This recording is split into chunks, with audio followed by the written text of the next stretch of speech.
मैं केवल 3 चीज़ आपको बताऊंगा, ये 3 चीज़ आपको आपका एग्ज़ाम पास करा देंगे, केवल 3 चीज़। और इन 3 चीज़ों को आपको बिल्कुल गहराई से समझना होगा, पढ़ना। कैसे हैं आप सब, स्वागत है आपका एक बार फिर से।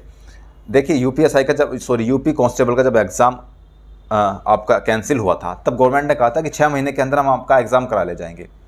और अभी डेट भी आई थी, सब फेक थी, सब बेकार की चीज़ें हैं, सबको आपको भी पता है। अब जो ऑफिशियली डेट जो आएगी वो चुनाव के बाद आएगी। चुनाव 4 तारीख तक चुनाव का ये माहौल रहेगा।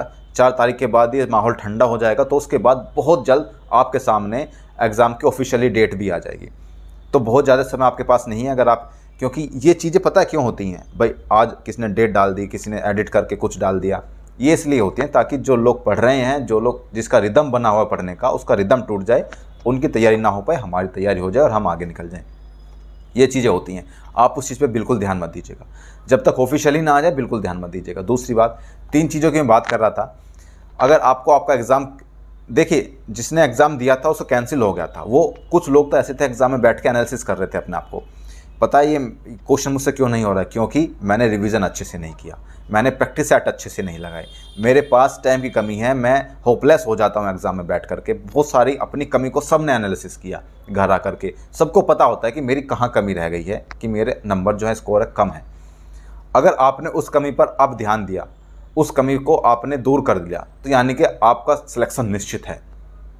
और अगर आप अभी भी पहले जैसे ढर्रे पर पढ़ते जा रहे हैं, बस जो आ गया सामने उसको पढ़ते जा रहे हैं, तो फिर आपका सिलेक्शन कोई करा नहीं पाएगा, अगर आपने अपनी कमियों को दूर नहीं किया है तो।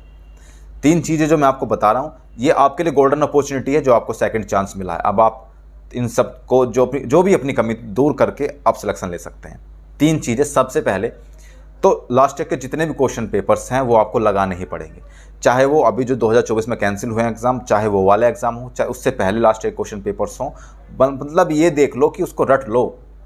इसमें शांति व्यवस्था के कितने सारे क्वेश्चन आए थे, जिसने शांति व्यवस्था के क्वेश्चन फिर से अच्छे से पढ़ लिए, उनको अच्छे से तैयार कर लिया, और अब वो एग्ज़ाम में आएंगे, निश्चित आएंगे, तो आप एग्ज़ाम क्रैक कर ले जाएंगे। तो इस तरीके से जितने भी आपके क्वेश्चन नहीं हुए थे लास्ट पेपर में, आपने अगर उनको अच्छे से कर लिया तो आपकी कमी दूर हो गई, आपने एग्ज़ाम को क्रैक कर लिया, आपका सिलेक्शन हो जाएगा। सिंपल सी बात है। दूसरी बात, प्रैक्टिस सेट।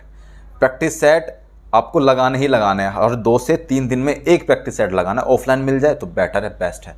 अगर ऑफलाइन ना मिले तो ऑनलाइन लगा लो, वो भी बेस्ट है। प्रैक्टिस सेट को एनालिसिस करना बहुत ज़्यादा ज़रूरी है, उसमें समय लगता है, कम से कम 1.5-2 घंटे लग जाएंगे एक प्रैक्टिस सेट को एनालिसिस करने में, लेकिन वो करना है आपको। आपकी कमी को वो ही बताएगा कि आप में क्या कमी रह गई, उसको एनालिसिस करना है। कौन से क्वेश्चन मुझसे नहीं हुए उसको लिखना है, उसको फिर रिवीजन करना है, ठीक है। तीसरी जो चीज़ है वो है आपका रिवीजन। आपने जितने भी नोट्स बना लिया, आपने गट्ठा बना लिया नोट्स का, इतने सारे PDF थे, नोट्स हैं, सब कुछ है आपके पास, लेकिन आपके पास रिवीजन करने का समय नहीं है, तो वो सब बेकार हैं। आपने इससे पहले जितनी भी मेहनत की होगी सब बेकार चली जाएगी। बिना रिवीजन के आप कुछ नहीं कर पाएंगे, ये बात लिख लो। छोटे छोटे शॉर्ट नोट्स बना लो ना आप लोग। जैसे अब सपोज करो आप हिस्ट्री पढ़ रहे हो या ज्योग्राफी पढ़ रहे हो, तो उसके छोटे छोटे नोट्स बना लो। एक चैप्टर को आधे पेज पर कंप्लीट कर लो, उसमें पॉइंट्स बना लो, तो उसमें क्या कि आपके शॉर्ट नोट्स बन जाएंगे, एग्ज़ाम आने पर बहुत फ़ायदा देते हैं ये।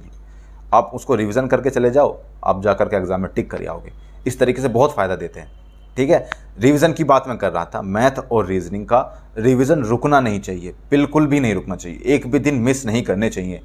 अगर आपने मैथ और रीजनिंग को 2-4 दिन के लिए छोड़ दिया ना, तो आपके माइंड से स्लिप होना शुरू हो जाता है। मैथ और रीजनिंग ऐसी चीज़ है, आपको डेली पढ़ना है। आपको मैथ और रीजनिंग डेली, चाहे आप आधा घंटा 1 घंटा पढ़ें, लेकिन पढ़ना डेली है। उससे क्या होता है कि आपके जो माइंड की जो कैपेसिटी है ना कैच करने की, वो बढ़ जाती है, और वो बहुत फ़ायदेमंद, बहुत अच्छा रिजल्ट देती है आपके एग्ज़ाम जब आप हॉल में बैठ के टिक करते हैं तब। और उसके बाद में रिवीजन, जो बाकी चीज़ों का रिवीजन है वो तो करना ही करना है। रिवीजन करना है डेली, प्रैक्टिस सेट लगाने हैं डेली, और लास्ट ईयर के क्वेश्चन पेपर्स जो सॉल्व पेपर्स हैं वो लगाने हैं डेली। कुल मिलाकर के 8-9 घंटे की आपकी डेली की पढ़ाई है। इस 8-9 घंटे में आपका जो वनवास है, ये कुछ दिनों का वनवास है, फिर उसके बाद तो आपको आपका राजमहल मिल ही जाएगा, आपका सिलेक्शन हो जाएगा, अगर आपने ये वनवास अच्छे से काट लिया तो। किसी को दिखाई मत दो, कमरे में कैद कर लो अपने आप को। जितने भी डिस्ट्रैक्ट वाली चीज़ें हैं ना आपके पास में, जैसे कि आपका स्मार्टफोन है, लैपटॉप है, बेकार की चीज़ें रील्स देख रहे हैं तो आधे घंटे तक रील्स ही देखते जा रहे हैं। ये सब चीज़ें दूर कर दो अपने आप से। सोच लो कि मैं वनवास पे हूँ, ठीक है, मुझे मेरा व्रत है ये कि मैं जब तक मेरा एग्ज़ाम नहीं हो जाता है, ये मैं प्रण लेता हूँ, जब तक एग्ज़ाम नहीं हो जाता है मैं इन सब चीज़ों से दूर रहूँगा। मुझे ये चीज़ें नहीं चाहिए, मुझे मेरा सिलेक्शन चाहिए। अगर मुझे अपनी लाइफ में सर्वाइव करना है, मुझे मेरी लाइफ बेस्ट बनानी है, अच्छी बनानी है, तो मुझे सिलेक्शन चाहिए। और सिलेक्शन इन चीज़ों से नहीं मिलेगा, सिलेक्शन पढ़ने से मिलेगा। इन 3 चीज़ों से जो मैंने आपको बताई, उससे आपका सिलेक्शन मिलेगा। अगर आपने फोकस कर लिया ना अपने स्टडी पर, अपने बुक्स पर, अपने नोट्स पर, तो यकीन मानिए कि आपका सिलेक्शन कोई रोक नहीं पाएगा। बहुत बड़ी वैकेंसी है। और जो लोग केवल ऐसे ही हाँ ठीक है पढ़ रहे हैं, सिलेक्शन हो जाएगा तो ठीक है, वरना तो कुछ और देख लेंगे, अगर आपके पास सेकंड ऑप्शन है तो आप कुछ नहीं कर पाएंगे। आपको ये होना चाहिए कि मेरे पास केवल और केवल यही एक मौका है और यही एक ऑप्शन है, इसके अलावा कुछ नहीं है मेरे पास में। मेरी ज़िंदगी, सब कुछ मेरा दाव पे लगी है, मेरी ज़िंदगी ही इस पे टिकी है। अगर इस पे सिलेक्शन नहीं हुआ तो मेरी ज़िंदगी ख़त्म हो जाएगी, मैं आगे अपनी ज़िंदगी में बहुत कुछ नहीं कर पाऊँगा। ये सोच करके आप एग्ज़ाम की तैयारी कीजिए और फिर देखिए कि आपका सिलेक्शन क्यों नहीं होता है। दूसरे लोगों से आप बहुत आगे निकल जाएंगे दोस्त, ठीक है। तो इस तरीके से पढ़िए, अपने आप को झोंक दीजिए पढ़ाई में, सब चीज़ों से दूर हट करके। तो बहुत जल्दी आपका एग्ज़ाम होगा। मिलते हैं अगली वीडियो में, तब तक के लिए जय हिंद।